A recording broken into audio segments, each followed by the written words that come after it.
معزز سامعین، یہ دنیا ہمارے لیے دارالامتحان ہے، اور ہوش سنبھالنے کے بعد، شعور کے آ جانے کے بعد ہماری سب سے پہلی ترجیح، ہماری سب سے پہلی محنت اور کوشش اپنے نفس کی اصلاح اور اپنی ذات کی تربیت ہونا چاہیے۔ آج کا یہ مادہ پرستی کا دور ہے۔ اگر انسان خود اپنی جان کے اوپر ترس نہیں کھاتا، اس کی اصلاح نہیں کرتا، اس کو بگاڑ سے نہیں بچاتا، تو کوئی دوسرا اس کو کیسے بچا سکتا ہے؟ جبکہ اللہ سبحانہ و تعالیٰ نے انسان کی اصلاح کے لیے اور اس کی تربیت کے لیے اپنے انبیاء اور رسل کا انتخاب کیا اور انہیں وقتاً فوقتاً مبعوث فرمایا، رہنمائی کے لیے کتاب دی، تربیت کے لیے معلمین بھیجے، اور پھر اس پر بے شمار اجر و ثواب بیان فرمایا کہ کوئی شخص کسی کی تربیت کرے، کسی کی اصلاح کرے، کسی کی ہدایت کا ذریعہ بنے، دعوت و تبلیغ کا کام کرے، تو اللہ کے ہاں اس کا بھی بڑا مقام، اجر اور مرتبہ بن جاتا ہے۔ لیکن جب خود انسان اپنے معاملے کے اندر سیریس نہ ہو تو دوسرے لوگوں کی کوشش کاوش اس طرح کا رنگ نہیں لاتی جب انسان خود ہی نہیں چاہتا ہدایت پر آنا۔ اللہ سبحانہ و تعالیٰ نے فرمایا نا، والذین جاہدوا فینا لنہدینہم سبلنا، وہ لوگ جو محنت کرتے ہیں، جو کوشش کرتے ہیں ہمارے بارے میں، ہماری راہ کے بارے میں، ہدایت پانے کے بارے میں، لنہدینہم سبلنا، ہم ان کے لیے رستے ان کو دکھا دیتے ہیں۔ تو یہ آیت کریمہ ہمیں یہ سکھاتی ہے کہ ہدایت کے راہیں ہمارے لیے تب کھلیں گی اور ہدایت کے رستے ہمارے لیے تب آسان ہوں گے جب ہم اس کے لیے محنت کریں، جب ہم اس کے لیے کوشش کریں۔ اگر ہماری ذاتی کوشش کچھ بھی نہیں ہے، اور اگر ہم اپنی ذات کے لیے کچھ نہیں کر رہے، اپنی اصلاح کے لیے کچھ نہیں کر رہے، دنیا میں مبلغین بھی ہیں، مدرسین بھی ہیں، معلمین بھی ہیں، کتاب بھی ہے، سنت بھی ہے، سب کچھ ہے، لیکن اس سے ہم خاطر خواہ فائدہ حاصل نہیں کر سکتے۔ اور یہ بات یاد رکھیے جو آج کے اس خطبے کا مرکزی نقطہ ہوگا، کہ ہمارا جو نفس ہے اس کی فطرت کے اندر ایک بات رکھی گئی ہے کہ یہ برائی کی طرف اور گمراہی کی طرف ابھارتا ہے۔ لازمی نہیں ہے کہ شیطان ہی آپ کو گمراہ کرے، وہی آپ کے دل میں وسوسے ڈالے، اور اس شیطان کا غلبہ بھی انہی پر ہوتا ہے جو اس کو دوست بناتے ہیں۔ انما سلطانہ علی الذین یتولونہ والذین ہم بہ مشرکون، لیس لہ سلطان علی الذین آمنوا وعلی ربہم یتوکلون۔ ایمان والے اور توکل والے اور مخلص بندے جو ہیں ان پر شیطان کا زور نہیں چلتا، شیطان کا غلبہ نہیں چلتا۔ تو ایک شیطان کی ڈیوٹی لگ گئی، اس نے خود مہلت مانگی اور خود کہا وَلَأُضِلَّنَّهُمْ، میں ضرور ان کو گمراہ کروں گا، اور وہ اپنے اس مشن کے اندر دن رات محنت کرتا ہے اور لوگوں کو گمراہی کی طرف لے کر آتا ہے، لوگوں کی گمراہی کا سبب بنتا ہے، ان کے دلوں میں وسوسے ڈالتا ہے۔ لیکن شیطان کو کس نے گمراہ کیا؟ ہاں جی، شیطان کو کس نے گمراہ کیا؟ شیطان کیوں گمراہ ہوا؟ اس نے کیوں اللہ سبحانہ و تعالیٰ کے حکم کے آگے سر تسلیم خم نہیں کیا اور تکبر پہ اتر آیا اور سجدہ کرنے سے انکار کر دیا؟ وہ اس کو برائی پر ابھارنے والا اس کا نفس تھا، اس کو برائی پر آمادہ کرنے والا اس کا نفس تھا۔ تو جیسے شیطان برائی پر آمادہ کرتا ہے، برائی کو مزین کر کے وَزَيَّنَ لَهُمُ الشَّيْطَانُ أَعْمَالَهُمْ مزین کر کے پیش کرتا ہے، اور محنت کوشش کرتا ہے، وسوسے ڈالتا ہے، وہ ایک اپنی جگہ پہ ہے، انسان کا نفس بھی اس کی گمراہی میں کردار ادا کرتا ہے۔ تو نفس کی اہل علم نے 3 اقسام بیان فرمائی ہیں، اور قرآن مجید میں جو اللہ سبحانہ و تعالیٰ نے ذکر کیا ہے ان میں سے ایک نفس امارہ ہے۔ نفس امارہ کا مطلب امر سے نا، امارہ حکم دینے والا، یعنی برائی پر ابھارنے والا، امارہ، جیسا کہ فرمایا ان النفس لامارۃ بالسوء، بے شک نفس برائی پر ابارنے والا ہے، بہت زیادہ ترغیب دلانے والا ہے، اس کو خوبصورت دکھانے والا ہے، الا ما رحم ربی، سوائے اس کے جس پر میرا رب رحم فرمائے۔ یوسف علیہ السلام کے قصے میں سورہ یوسف سورہ نمبر 12 کی آیت نمبر 53 میں اللہ سبحانہ وتعالی نے فرمایا ان النفس لامارۃ بالسوء الا ما رحم ربی، بے شک نفس برائی پر ابارنے والا ہے، آمادہ کرنے والا ہے، برے عمل کو اچھا کر کے دکھانے والا ہے، اس لیے ایک اس کی قسم ہو گئی نفس امارہ، برائی پر ابارنے والا۔ اب دیکھیے صحیح بخاری کے اندر حدیث ہے، حدیث نمبر 3335، حضرت آدم علیہ السلام کے 2 بیٹے تھے، ان دونوں بیٹوں کا ذکر سورہ مائدہ کے اندر موجود ہے۔ ان میں سے ایک نے حسد میں اپنے دوسرے بھائی کو قتل کر دیا، اور جرم اتنا بڑا تھا کہ اس سے پہلے روئے زمین پر ناحق قتل نہیں ہوا۔ تو یہ جو صحیح بخاری کی حدیث ہے 3335، نبی اکرم صلی اللہ علیہ وسلم نے فرمایا کہ قیامت تک جتنے بھی نفس ظلماً قتل ہوں گے، جن کو کسی ظلم کی وجہ سے ناحق قتل کر دیا گیا ہے، تو اس قاتل کے ساتھ ساتھ آدم علیہ السلام کے اس بیٹے کو بھی اس گناہ کا بوجھ ملے گا، اس کو بھی اس گناہ کا حصہ ملے گا، لِأَنَّهُ أَوَّلُ مَنْ سَنَّ الْقَتْلَ، کیونکہ اس نے قتل کی ابتدا کی ہے، اس نے یہ قتل کا طریقہ ایجاد کیا ہے، ناحق خون سب سے پہلے اس نے بہایا، اب بعد میں دیکھا دیکھی یہ کام عام ہوگا۔ تو جس طرح بعد والوں کو گناہ ہوگا، ابتدا کرنے والے اور جاری کرنے والے کو قیامت تک ناحق قتل کا جتنا قاتلین کو ہوگا، اس طرح کا بوجھ اس پہلے پر بھی ہوگا، لِأَنَّهُ أَوَّلُ مَنْ سَنَّ الْقَتْلَ، کیونکہ اس نے قتل کی ابتدا کی۔ اب دیکھیے قیامت تک کتنے ہی بے شمار لا تعداد ناحق خون ہوتے ہیں، ناحق قتل ہوتے ہیں، اور سب کا قاتلین کے ساتھ ساتھ اس کو بھی گناہ ہوتا ہے۔ اس اتنے بڑے گناہ پر کہ دنیا میں اس سے پہلے قتل ہوا ہی نہیں، اور اس نے اپنے بھائی کو قتل کر دیا، یہ کیسے ہوا؟ اللہ سبحانہ وتعالیٰ نے سورہ مائدہ سورہ نمبر 5 کی آیت نمبر 30 میں بیان فرمایا فَطَوَّعَتْ لَهُ نَفْسُهُ قَتْلَ أَخِيهِ فَقَتَلَ فَأَصْبَحَ مِنَ الْخَاسِرِينَ۔ یہ اس اتنے بڑے جرم پر اگر اس کو کسی چیز نے ابارا ہے تو کس نے ابارا ہے؟ اس کے نفس نے۔ فَطَوَّعَتْ لَهُ نَفْسُهُ، اس کے نفس نے خوبصورت کر کے دکھایا ہے، مزین کر کے دکھایا ہے، کیا؟ قتل اخی، اپنے بھائی کو قتل کرنا، یہ بڑا اچھا کام ہے، یہ اس سے مسئلہ حل ہو جائے گا۔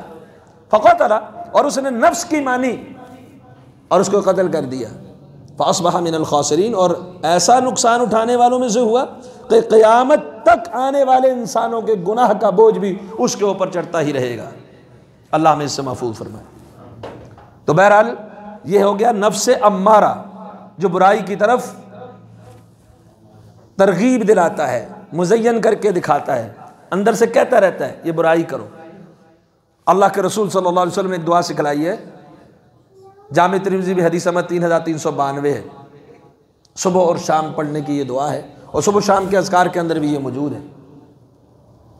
اللہم فاطر السماوات والارض عالم الغیب والشہادہ انت ولی فی الدنیا والآخرہ۔ تو اس میں ایک لفظ ہے اللہم انی اعوذ بک من شر نفسی۔ اس دعا کے اندر کیا دعا ہے؟ اللہم انی اعوذ بک من شر نفسی وشر الشیطان وشرکہ۔ اے اللہ میں اپنے نفس کے شر سے تیری پناہ چاہتا ہوں، میرا نفس مجھے شر پہنچائے۔ نفس کیا شر پہنچائے گا؟ اس کو برائی کی طرف دعوت دے گا، آمادہ کرے گا، اس کو خوبصورت کر کے دکھائے گا، لذت اور لذیذ کر کے پیش کرے گا۔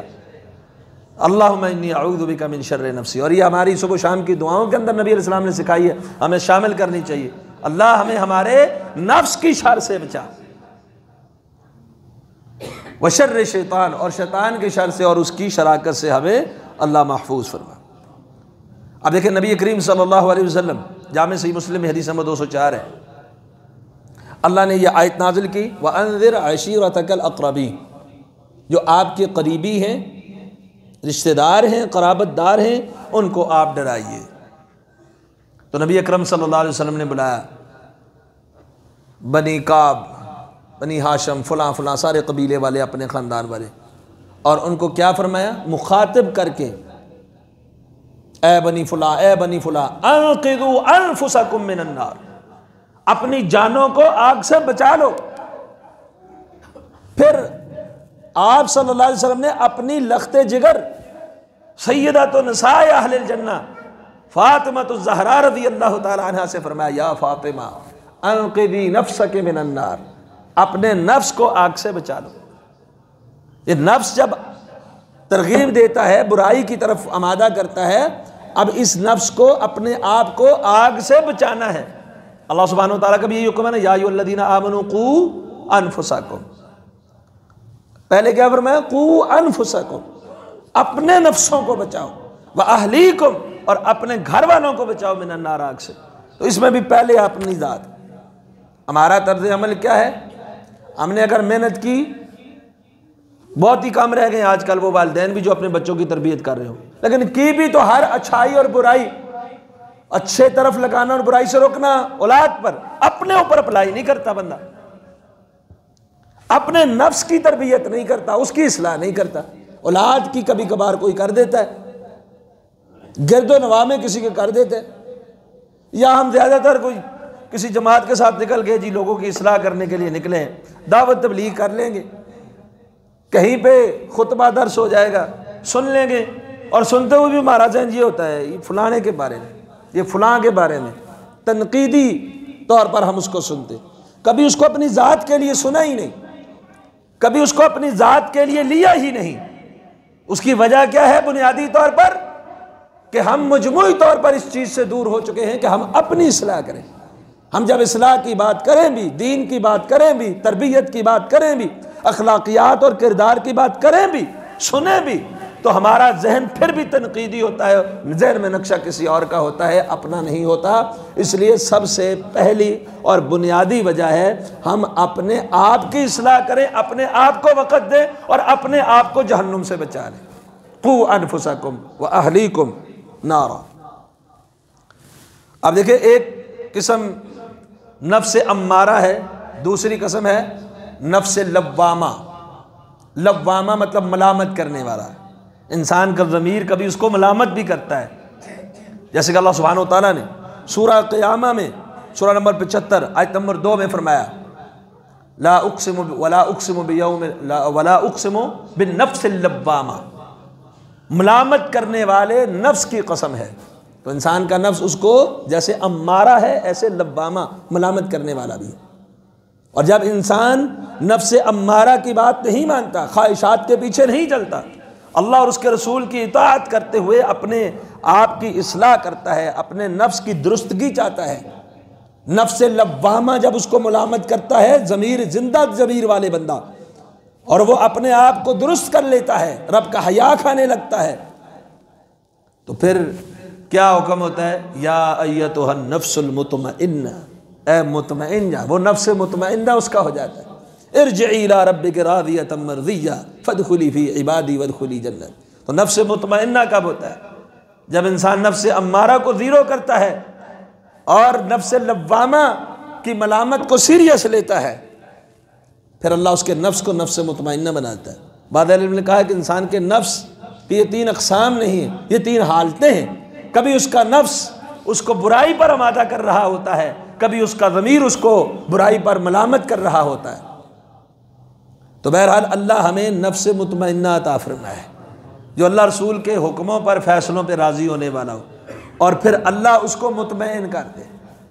تو اللہ سبحانہ وتعالیٰ نے اب دیکھیے اس نفس کو اصلاح اور اس کے بگاڑ کو ختم کرنے کے لیے کتنے بہترین الفاظ میں ہمیں دعوت دی۔ سورہ حشر سورہ نمبر 59 اور اس کی آیت نمبر 18 اور 19 ہے، یا ایھا الذین آمنوا اتقوا اللہ، اے ایمان والو اللہ سے ڈر جاؤ۔ یہاں تقوی اختیار کرنے کا حکم دے دیا، اہل ایمان کو مخاطب کیا، کیونکہ ایمان کے بغیر آپ کا نفس کی اصلاح ہو ہی نہیں سکتی۔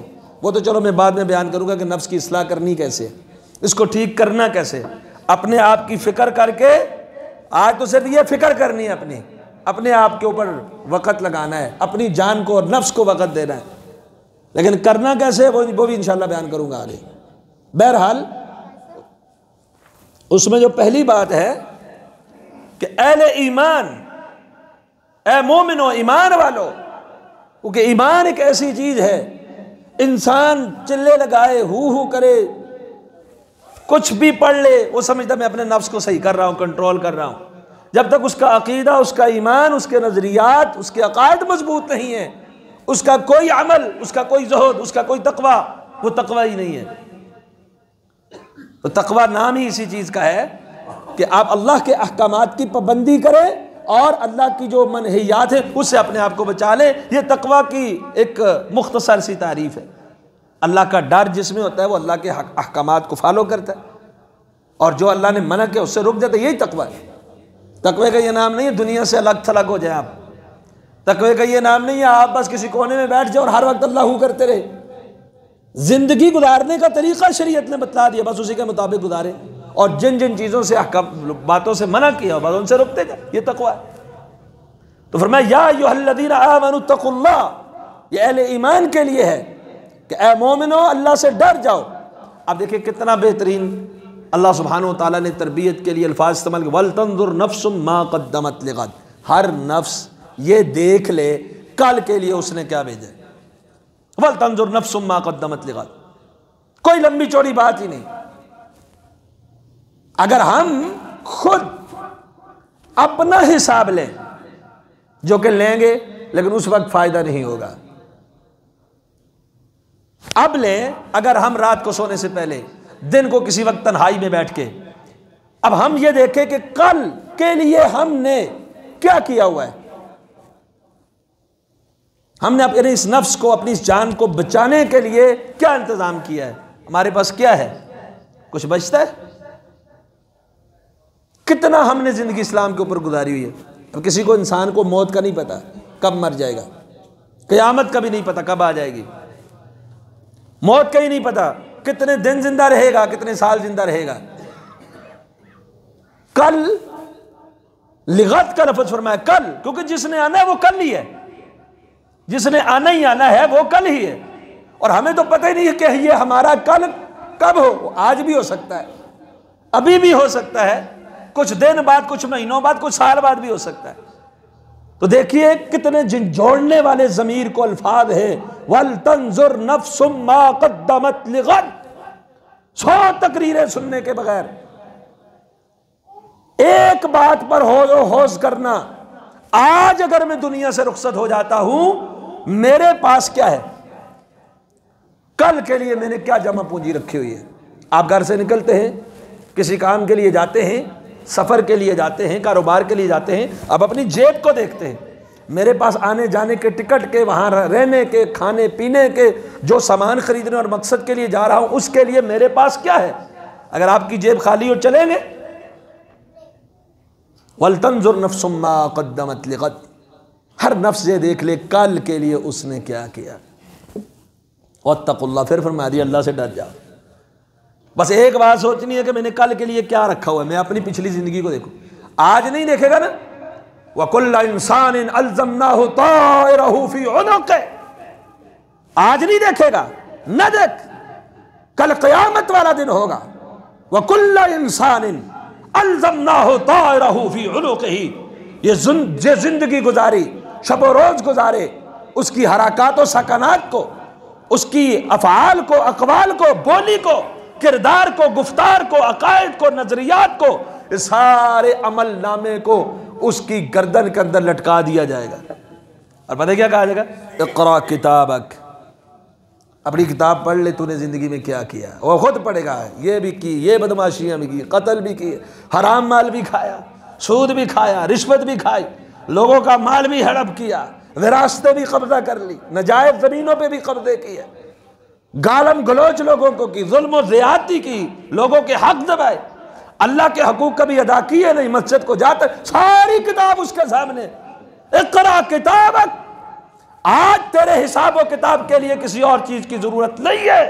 کفا بنفسک الیوم علیک حسیبا. اور آج تیرا نفس ہی تیرے اوپر حساب لینے کے لیے کافی. آج تیرا نفس تیرا حساب لینے کے لیے کافی ہے. تیرا نفس بتائے گا کہ کیا کیا کر کے آئے. تو آج اللہ فرماتے وَلْتَنْظُرْ نَفْسٌ مَا قَدَّمَتْ لِغَدْ. جو فائدے مند ہے کہ دیکھ لو کل کے لیے کیا کیا ہوا ہے. آج فائدہ ہے. کل تو کتاب سامنے آ جائے گی اور اللہ کہے گا تیرا نفس ہی کافی ہے تیرا حساب لینے کے لیے. تو ہے آج اگر ہمارے پاس اس طرح کا جمع پونجی سرمایہ زادے راہ عمل نامے کے لیے میزان حسنات کو بھرنے کے لیے ہماری نیکیاں ہمارے اعمال ہیں، تو ہمیں اپنی اصلاح کرنی ہے. اپنے آپ کو دنیا کی بھی کرنی ہے لیکن وہ بات کی بات ہے، پہلے اپنی کرنی ہے. اپنے آپ کو سنوارنا ہے، اپنے آپ کو بچانا ہے. نبی علیہ السلام فرمایا انقذوا انفسکم من النار. اللہ فرماتے قوا انفسکم واہلیکم من النار ولتنظر نفس ما قدمت لغد واتقوا اللہ. اللہ سے ڈر جاؤ. ان اللہ خبیر بما تعملون. جو تم عمل کرتے ہو اللہ خبردار ہے. ولا تکونوا کالذین نسوا اللہ. ان لوگوں کی طرح مت ہو جانا جنہوں نے اللہ کو بھول دیا. منافقین کی بات ہوگی. اور اللہ کو بھولنے کا کیا ہوا؟ فانساہم انفسہم. نقصان کس کا ہے؟ اپنا آپ بلا دیا. اپنا آپ بلا دیا. جو رب کا نہیں ہوگا وہ اپنا نہیں ہو سکتا. وہ اپنے نفس کے اوپر ظلم کرنے والا ہے اور اسے جہنم کے اندر دھکیلنے والا ہے. اب دیکھیے دو باتیں بنیادی طور پر یاد کر لیں. اگر کوئی شخص قرآن و سنت پہ آ جاتا ہے، اپنا وضع قطع درست کر لیتا ہے، اپنے عمل کو درست کر لیتا ہے، ہر بری خصلت اور اللہ کی نافرمانی سے اپنے آپ کو بچا لیتا ہے، دنیا میں کسی اور کو فائدہ ہے اور اس کو فائدہ ہے کہ نہیں؟ اللہ تعالیٰ کیا فرماتے ہیں سورہ بنی اسرائیل سورہ نمبر 17 آیت نمبر 15 من اہتدی، جو ہدایت پا گیا، فإنما یہتدی لنفسہ، یہ ہدایت پا گیا اپنے نفس کے لیے. اللہ کے خزانوں میں کوئی اضافہ یا کمی وہ نہیں کر سکتا کہ اللہ کے خزانوں میں کوئی مملکت میں اضافہ ہو جائے گا یا اس کے نہ کرنے سے کوئی کمی جگہ نہیں. من اہتدی، جو ہدایت پا گیا، فإنما یہتدی لنفسہ، اس نے ہدایت پائی اپنے ہی نفس کے لیے. ومن ضل فإنما یضل علیہ، لیکن جو گمراہ ہوا اس گمراہی کا وبال کس کے اوپر ہوگا؟ اس کی جان کے اوپر. کوئی بدکار ہے، بد کردار ہے، بد اخلاق ہے، نفاق والا ہے، کفر والا ہے، شرک والا ہے، مال حرام کھانے والا ہے، سود خور ہے، کس کو فائدہ ہے؟ کس کو نقصان ہے؟ اسی کے اپنا نقصان، اسی کا وبال اسی کے اوپر. من اہتدی. تو اس لیے پہلا پوائنٹ یہ ذہن میں رکھنا ہے، اگر میں ہدایت پہ آ جاتا ہوں، صراط مستقیم پہ آ جاتا ہوں، تقوی اختیار کر لیتا ہوں، اس ہدایت کا سیدھی راہ پہ آنے کا جو نفع ہوگا، انعامات ملیں گے، وہ میرے نفس کے لیے ہیں. اور اگر نقصان ہوا، اگر میں غلط رستے پہ چل پڑا، تو اس کا جو نقصان ہے، جو وبال ہے، جو سزا ہے، وہ کس کے لیے ہے؟ کسی اور کو نہیں، میرے لیے. آگے فرمایا وَلَا تَزِرُ وَازِرَةٌ وِزْرَ أُخْرَىٰ. دوسری کوئی بوجھ اٹھانے والی دوسری کا بوجھ نہیں اٹھائے گی. کسی دوسرے کا بوجھ نہیں اٹھائے گا. کہ ایک بندے کہہ دیتے ہیں کرو جی ہمارے اوپر چھوڑ دو. نہیں، اپنی فکر کرے دے. مولوی صاحب بھی کہتے ہیں یہ آپ کرو، آپ ہمارے اوپر چھوڑ دو. یہ کوئی اللہ کے وہ تو نہیں ہے ایلچی کہ ان کے اوپر چھوڑ دو، یہ سفارشیں کر لگے. نہیں، جواب آپ نے دینا ہے، وبال بھی آپ کو بھگتنا پڑے گا. کوئی بوجھ کسی جان کا بوجھ نہیں اٹھا سکے گی. یہ کوئی نہیں کہہ سکتا اس سے غلطیاں ہو گئی ہیں لیکن یہ آپ میری طرف، جیسے عیسائیوں نے کہا عیسیٰ علیہ السلام سولی لٹک گئے اور ہم سب کا کفارہ بچ گئے. ہم سب کا. کئیوں نے کہا حضرت حسین جو ہے وہ اپنے سر کو نیزے پہ رکھ کے کربلا میں اور ہمارے لیے کفارہ بن گیا، اب ہمیں کچھ کرنے کی ضرورت نہیں ہے. نہیں، وَلَا تَزِرُ وَازِرَةٌ وِزْرَ أُخْرَىٰ. کوئی کسی کا بوجھ نہیں اٹھائے گا. ہر ایک نے اپنا بوجھ اٹھانا ہے، اس نے اپنے نفس کو دیکھنا ہے. اور دوسری بات کہ اگر آپ نیکی کریں گے یا برائی کریں گے، آپ نے جب رب کے سامنے پیش ہونا ہے، نہ آپ کے ساتھ آپ کا کنبہ ہوگا، نہ مال اور دولت ہوگا، نہ قبیلہ ہوگا، نہ آپ کی جماعت ہوگی، نہ آپ کا فرقہ ہوگا، نہ آپ کے کارکنان ہوں گے، نہ عہدے داران ہوں گے، نہ ذمہ داران ہوں گے، نہ آپ کے لجپال پیر غوث جو آپ نے بنا لیا دنیا میں، بیعتیں کر لی، سب کچھ ان کے در پہ رکھ دیا، سر ان کے در پہ رکھ دیا، لیکن وہ آپ کے کام آنے والے نہیں ہیں، کیونکہ سورہ مریم میں اللہ فرماتے ہیں، سورہ نمبر 19 آیت نمبر 95، وَكُلُّهُمْ آتِيهِ يَوْمَ الْقِيَامَةِ فَرْدًا۔ قیامت والے دن اللہ کے سامنے کون آئے گا؟ آپ کا بھائی آپ کے ساتھ نہیں آئے گا، باپ نہیں آئے گا، بیٹا نہیں آئے گا، آپ کا کوئی بڑا عہدے داران ہے نہیں آئے گا، آپ کے نیچے کارکنان خادمین نہیں آئیں گے، مال دولت سے خریدا ہے نہیں آئے گا، فردا اکیلا جائے گا، ایک ذات، ایک جان، ایک نفس اکیلا رب کے سامنے حاضر ہوگا۔ جب اکیلا رب کے سامنے حاضر ہوگا تو پھر منظر کیا ہوگا، کیا منظر ہوگا؟ تو اس لیے اپنی فکر کریں، اپنی اصلاح کریں۔ میں نے رب کے سامنے اکیلے پیش ہونا ہے، رب نے مجھ سے اکیلے میرا پوچھنا ہے، میں اپنے لیے کیا ٹائم دے رہا ہوں، اپنی کیا تربیت کر رہا ہوں، اپنی کیا اصلاح کر رہا ہوں۔ نبی کریم صلی اللہ علیہ وسلم نے فرمایا، صحیح بخاری میں اور صحیح مسلم میں یہ روایت موجود ہے، صحیح بخاری میں حدیث نمبر 6539 ہے، عدی بن حاتم رضی اللہ تعالیٰ عنہ حدیث کے راوی ہیں، فرماتے ہیں رسول اکرم صلی اللہ علیہ وسلم نے فرمایا، ما منکم من احد الا سیکلمہ ربہ، توجہ فرمائیے گا، تم میں سے ہر ایک، ما منکم من احد، تم میں سے ہر ایک اپنے رب سے ضرور کلام کرے گا، الا سیکلمہ ربہ، اس کا رب اس سے ضرور کلام کرے گا۔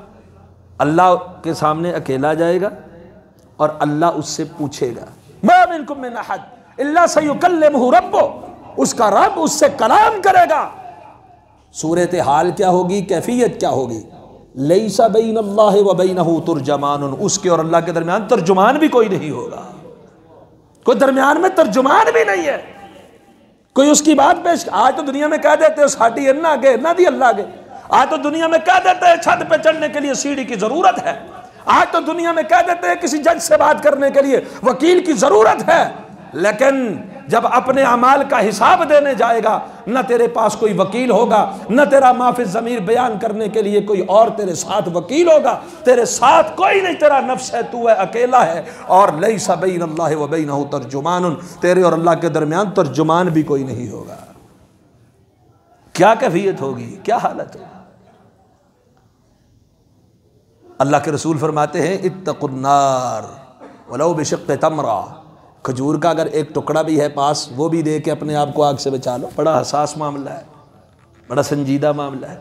تو اس لیے آج تمہیدی طور پر یہ بات یاد رکھنی ہے کہ ہم نے اپنی تربیت کرنی ہے، اپنی اصلاح کرنی ہے، اپنے نفس کو بگاڑ سے بچا کر اللہ سبحانہ و تعالیٰ کا مطیع و فرما بردار بنانا ہے، جنت کا حقدار بنانا ہے، اور جہنم سے اس کو بچانا ہے، اور یہ تب ہی ہوگا جب اللہ کی توفیق شامل حال ہو اور ہماری اس کے اوپر تربیت ہو، کوشش و محنت ہو، اور تقوی اختیار کریں۔ اقول قولی ھذا استغفر اللہ لی ولکم ولسائر المسلمین والحمد للہ رب العالمین۔